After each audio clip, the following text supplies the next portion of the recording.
The Gustynia monastery has been standing for more than 400 years.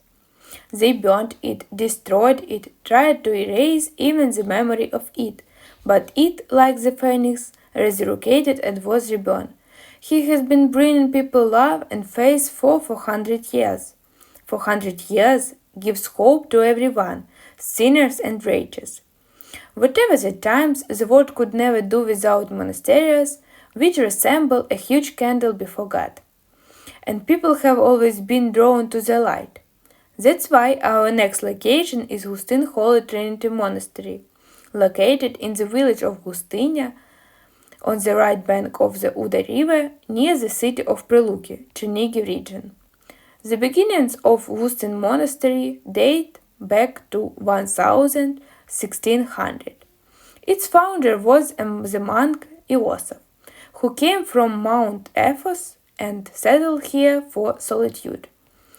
For the arrangement of the monastery, Iosif preferred the lands of the princes of Vishnevetsky, where he and his students settled on an island overground with a dense age-old forest, from where the name of the monastery came, Gustynia.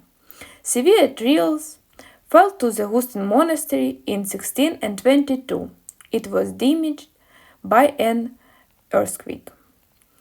At the expense of Prince Zhelezniak, the Church of the Assumption of the Virgin was built.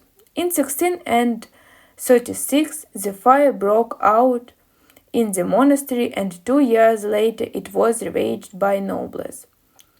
With the help Metropolitan of Kiev Petro Mohyla, the monastery was revived. But in 1671, a fire again destroyed almost all buildings and churches. And again rose from the ashes, the monastery became even more beautiful. 5-dome Holy Trinity Cathedral stone churches grew up.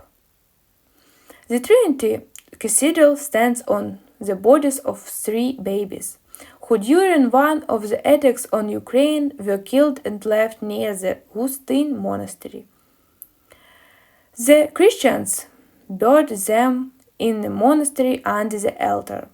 In 1793, the monastery was closed. It was opened only on May 15, 1844 on Holy Trinity Day. Under Soviet rule, within the walls of the monastery, there was a children's colony, a boarding school for the elderly, an orphanage for the mentally ill. In 1943, the monastery updated its activities.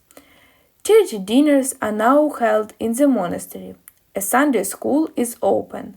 Elderly locals say the monastery keeps not only long history, but it full of mysteries. They prove there is a net of underground caves leading to old Preluki fortress. Can you believe it?